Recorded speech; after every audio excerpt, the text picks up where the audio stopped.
Čaute kamaráti, vítam vás pri novom videu, ktoré bude o neviem čom, lebo nemám žiadny plán.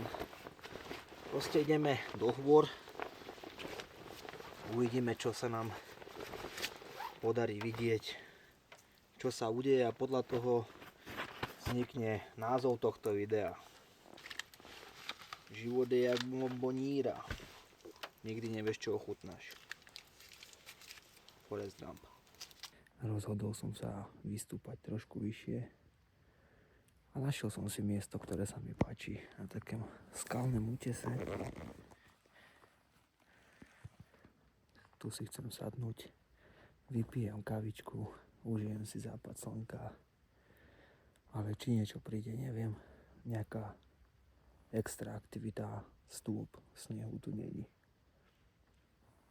Pozorovanie zverí je pre mňa ten, samozrejme, že najväčší pôžitok, ale západy a východy slnka, to je moja slabosť a ja sa na to dokážem unadívať celé hodiny a verím tomu, že častokrát tým, že hľadím do blba, tak mi unikne kopu vecí, ktoré sa okolo mňa dejú,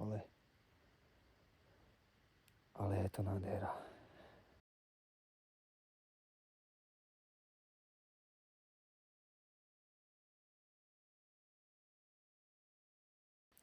Niečo vám v rýchlosti ešte ukážem.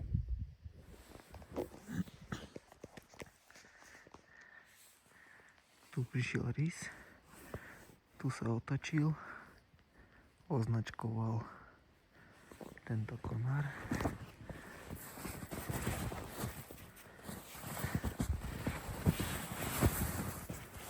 Zišiel kúsok nižšie a tu ležal a sledoval. Ešte nie tma, ale sľúbil som kamarátovi, že mu pozriem z termovíziou chatu a nejaké tepelné úniky, tak musím ísť, ale vyzerá to tu celkom fajn. Stopy rysa, stopy vlka, to sa mi páči. Je to pre mňa veľká úľava, že aj keď som ich nevidel osobne, ale aspoň som videl tie stopy a proste viem, že niečo prežilo. Tak som šťastný aj za to. Ja už mám vybavené a toto je dnes môj nocľah. Dneska spím na moje pomery luxusne, v aute, v bezvetrí, v suchu.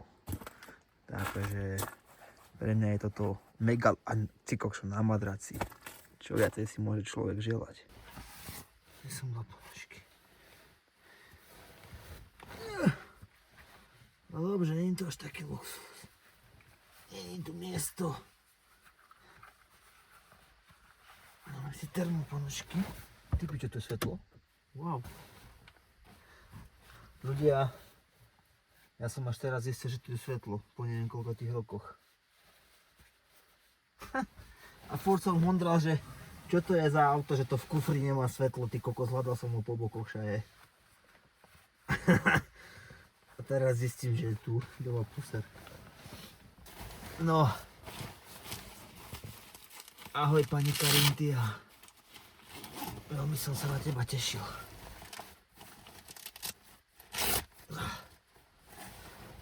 Kámo, to má také suché zipsy, že to je normálne problém rozetnúť.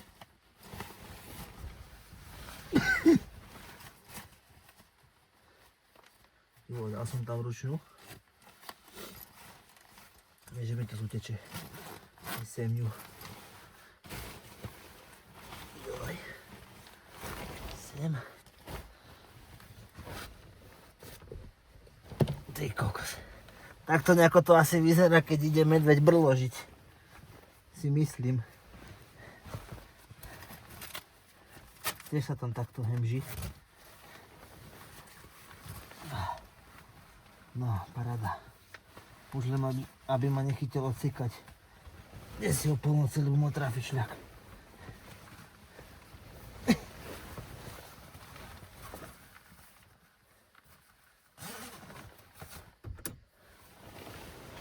Ty kokos, no jaký luxus.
Takže ráno bolo úspešné a neúspešné zároveň.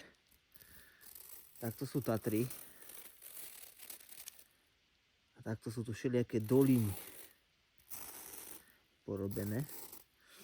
No a na jednom mieste, na takom skalnom zraze, mám stopy rysa, ako schádza dole.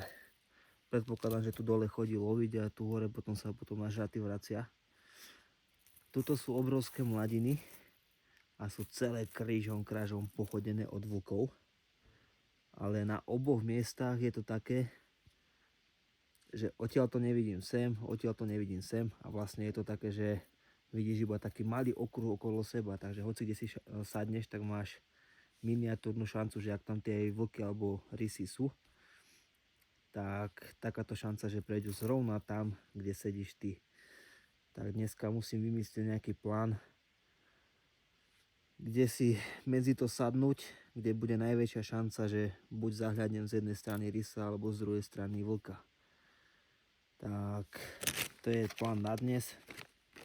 Nájdem si dať raňajky, rýchlu energiu, naše vlastné beef jerky. Vlastná výroba. A možno sa to bude niekedy aj predávať, ale to vám neviem povedať. Ale zbožujem to. Ty kokšak, to je zabalené.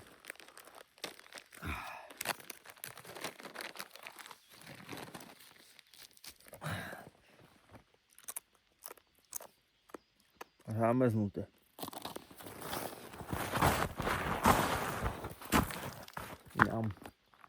Tak bol som načerpať energiu. Bol som si dať kávičku u mojich priateľov, ktorých nemám veľa, mám ich pár tu na Liptove, ale za to mám tých najlepších. A plán je, neviem, proste idem hore a uvidím, čo sa mi tam bude páčiť, či niečo nájdem. Ale keď vidím ten kopec pred sebou, tak rozmýšľam, či vôbec ísť, či nie, ale nejako to zvládnem. Je to celkom náročné po tom snehu, ale nevzdáme to. Rys.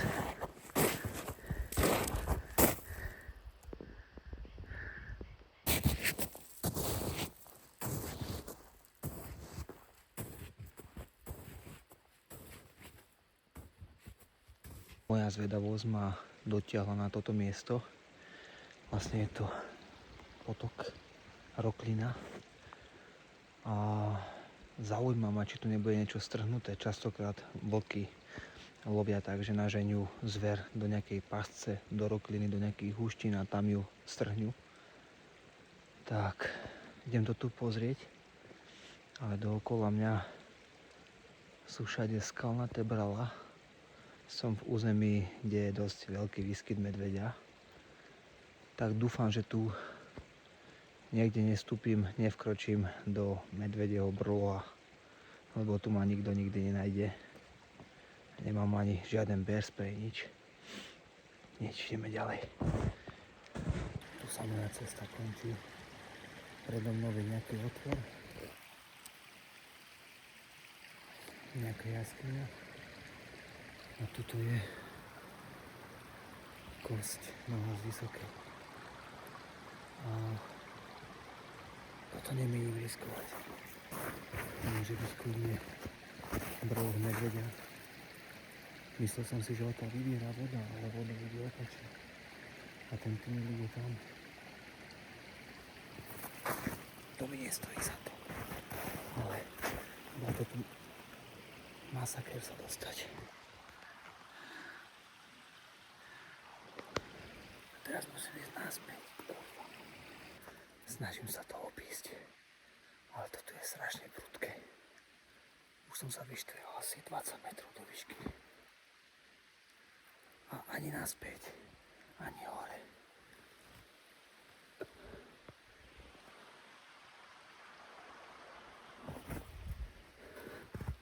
Strašne sa mi to šmýka. Ty kokos. Jedno šmyknutie. Jeden otrhnutý konár. A letím dole. Do rokliny, do ktorej nikto nikdy asi nevešiel, iba na to. Adrenalín, ty pičo.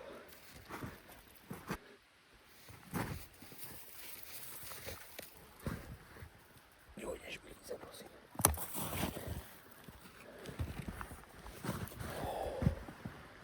Asi som v bezpečí. Kámo, dívaj, čo som vyliezol.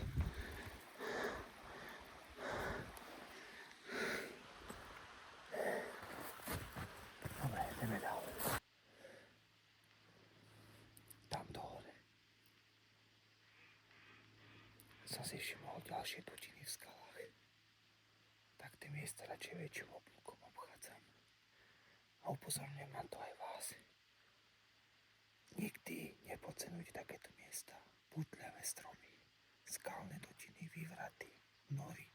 Všetko obchádzať najmä na miestach, ako sú Liptov, Tatry, Poľana, Fatra. Za každú cenu obchádzajte. Nestojí to za ten problém. Aby si sa prišiel nakúknuť na meter ku medvedej hlave. Ideme dál. Opäť nachádzam stopy rysa. Je to tu nádherné. Fakt. Krása. Prekrásne. Idem sa nakúknuť a pôjdeme ďalej.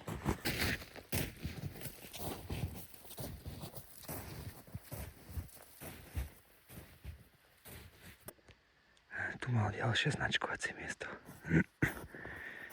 Tu sa otočil a odcikal to tu a pokračoval ďalej. A ja pokračujem za ním. Tuto je stopa rysa a tuto sa pridala stopa vlka. A ten vlk vyzerá byť celkom čerstvý. Tuto je celý strom dodriapaný od rysa. Sranda.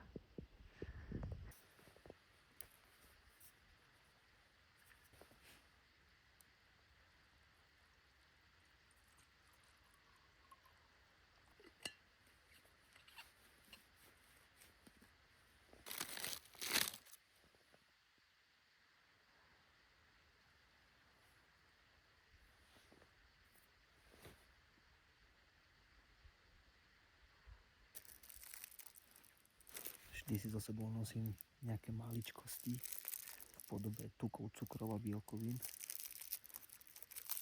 A nie kvôli nejakej diete alebo čo, ale kvôli rýchlej energii. Proste dáš si prestavočku, rýchlo načerpáš energiu, no a najrýchlejšie máš cukry a tuky. No a teraz si dám 30 gramov bielkovín. Pamätám, keď som bol decko, som neznášal ten smrad. A teraz, jak mi to šmakuje. Mnohí z vás sú totálne v prdeli zo stopovania a píšete mi, z čoho je to stopa, z čoho je táto stopa, posielate mi fotky, tak ja vám to ešte raz ukážem a povyprávam niečo o tom. Tu máte stopu vlka. A keď sa pozrieš lepšie,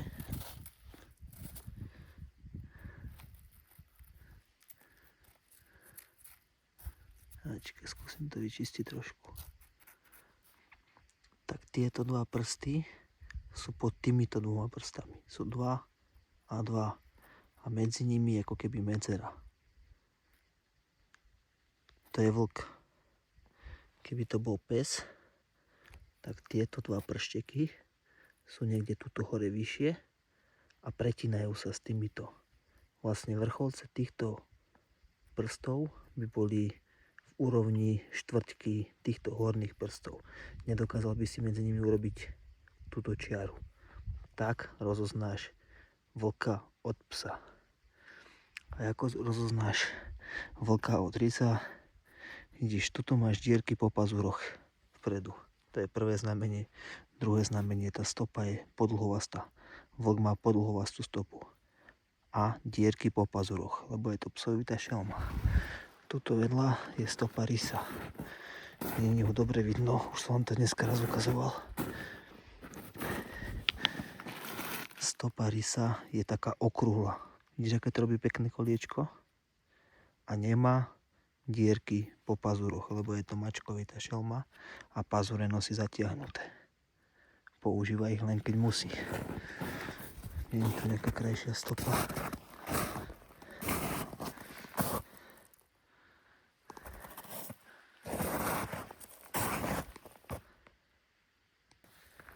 Prípadne si doma pozri stopy mačky, normálne mačky domácej.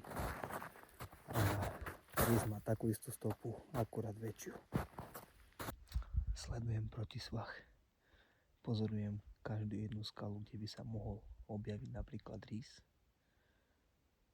Sledujem široké okolie, pozerám sa do diaľky, pozerám sa do dolín, pozerám sa na rúbaniska, ale zatiaľ nič. No a tie zvieratá tu sú, ale myslím si, že by to chcelo tak 3 dní fotostán a proste zakempovať sa niekde a nevyliesť z toho fotostánu ani na sekundu vonku. To je asi jediná možnosť, ako sa k týmto zvieratám priblížiť. No a druhá možnosť je, že budeš mať obrovské šťastie, čož môj prípad asi není.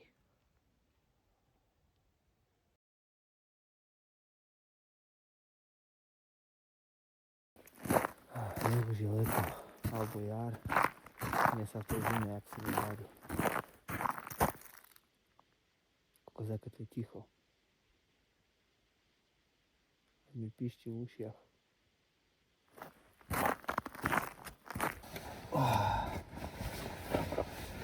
Kľúci a kľúčky, ja už som v aute a neviem, či to je počuť.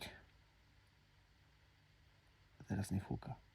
Ale vonku ma dneska už nikto nedostane. Ešte som si chcel porobiť nočné časozbery, ale nejdem tam ani za svet. To bolo trápenie prebehnúť z jedných dverí tu dozadu do kufra a vyzúť sa v tej zime. No a prešiel som 83 hektárov, som to meral. A na tom úseku som mal 8 krát som narazil na stopu rysa. A od vlkov tam bola jedna húština celá zbehaná a potom som ešte našiel jednu stopu tam na vrchu. Takže miesto dobre, lenže nevýhody, keď tam ideš, je zamrznutý sneh, bolo mokro, pršalo, teraz to zamrzlo, takže to strašne chriapčí a všetko ťa počuje. Ja som počul ľudí asi 2,5 km bežkarov, ako sa vyprávajú, takže môj príchod ráno musí počuť zver úplne v celom okolí, takže prakticky nemôžeme sa ku ním dostať.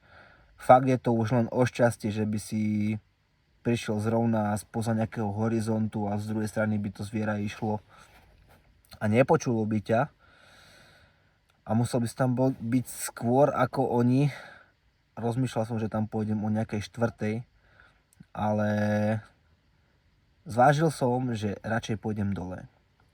Už som vlastne dole, zbehol som a vyskúšam to niekde tu, kde je viacej aj inej zverie, tu vysoká srnčia, kadečo možné, takže môžem si odfotiť, kto vie čo, uvidíme ráno, čo sa podarí. A tie miesta tam hore proste, nejdem ich tam neustále vyrušovať, tá zver určite o mne vie, tak som zmenil plán a ja sa tu vrátim, ale vrátim sa tu s fotostanom a s poriadnou výbavou a proste skúsime tam byť hore 2 alebo 3 dní. Sa skúsim zatvoriť do toho fotostanu a nevyliezť odtiaľ, proste zostať tam nerušene čušať a uvidíme, či sa vtedy niečo podarí. No. Tak, dneska to balím. Na dneskajšok som sa pripravil. Tieto je.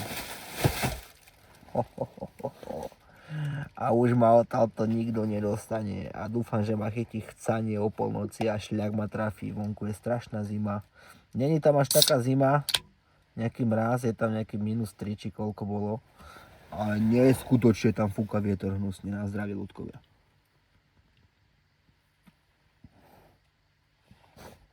A teraz som to spečatil, že sa odtiaľ tu nepohnem už do rána.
Teraz zrejme rozmýšľate, že čo som to s tou plechovkou urobil, s tou konzervou. Je to konzerva od Campcore a je to samoohrievacie jedlo. Funguje to na báze nehaseného vápna a kapsuly s vodou, ktoré prepichnete.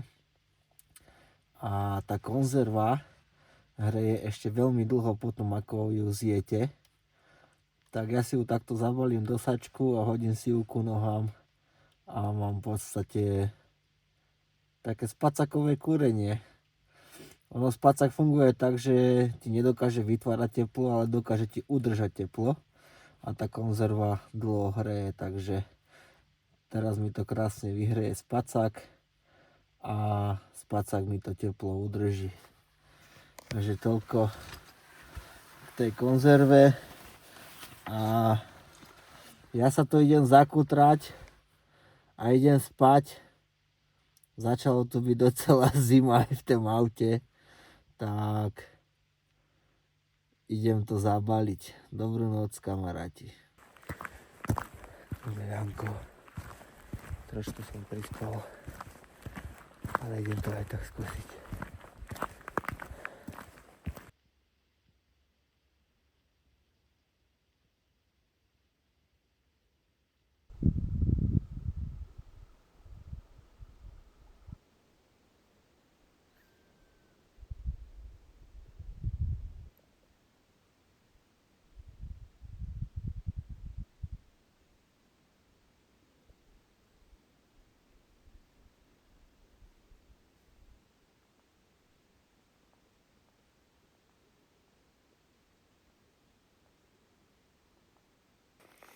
No je po všetkom. Slnko už je vonku. Nevidel som absolútne nič. Ale keď sa chvíľu započúvate do toho ticha, tak sa ani nečudujem. Na im proste môj príchod musela počuť zvier na 2 kilometre. A celkovo fotografovanie šeliem je extrémne náročné. No čo? Zřízem ešte jerky a fajront. Je po všem. Už som bol na odchode, ale tu dole som začul medvedia. A buď sú to nejaké mladšie medvede, ktoré sa hrajú, tučú sa, alebo je tam nejaký uhyn a nejako tam súperia medzi sebou. Niečo z toho. A rozmýšľam, či tam ísť pozrieť, len čo z toho, keď strašne počuť moju chôdzu, všetko musí počuť. Počúvať. Tak, strávil som ešte pol hodinku sedením a čakaním, či sa niečo neukáže, ale neukázalo sa nič. A musím to už zabaliť. Strávil som tu 3 dní a 2 noci a odchádzam opäť bez fotky zvieraťa. Ale tak môj svet sú šelmy a mohol som stráviť čas niekde dole na repke alebo tak a fotiť si jelene. Ale to nie je to moje, proste ja potrebujem horiska, krásne výhľady a pokoj a v tom prostredí chcem mať to zviera bez nejakého prikrmovania, bez nejakého vnadenia, proste chcem si to užiť, tú pravú nefalšovanú divočinu a myslím si, že je fajn, že aj vy vidíte tento svet trošku z iného uhľa pohľadu, nielen nejakú fotku rysa, medvedia alebo vlka, ale vidíte, aká náročná cesta za tým je. A počujete sami, jaký zvuk robím tým, že kráčam. Teraz si to predstavte ráno po tme.